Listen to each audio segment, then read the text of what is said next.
Okay, let's review rods. So rods come in two different sizes. This is the XL.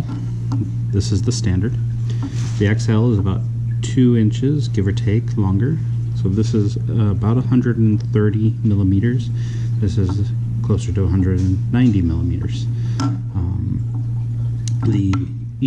Every rod has these 3 little ridges, and that is so that when you put a football or a pool noodle on it, it won't back itself off. So they slide on really nicely, they're nice and tight, they get in there and they hold on really, really well.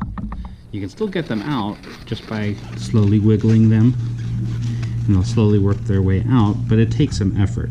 So they're not going to come off when you're turning a cup. The front edge is slightly rounded so that it is easy to get back in. On the back side, we have the hole that you use to put it on the motor. You have your screw, which gives it some pressure against the motor rod or motor shaft.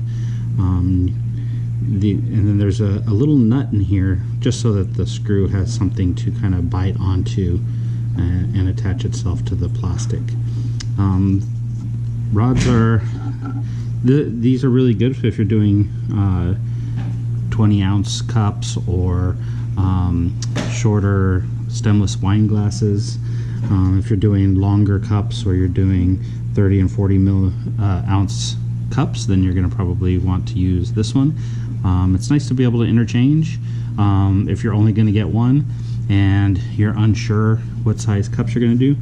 I'd say go ahead and get the XL, just because it gives you a little more versatility. If you know you're only going to do short cups, this gives you a lot of stability without having to worry about the length and balancing way out here.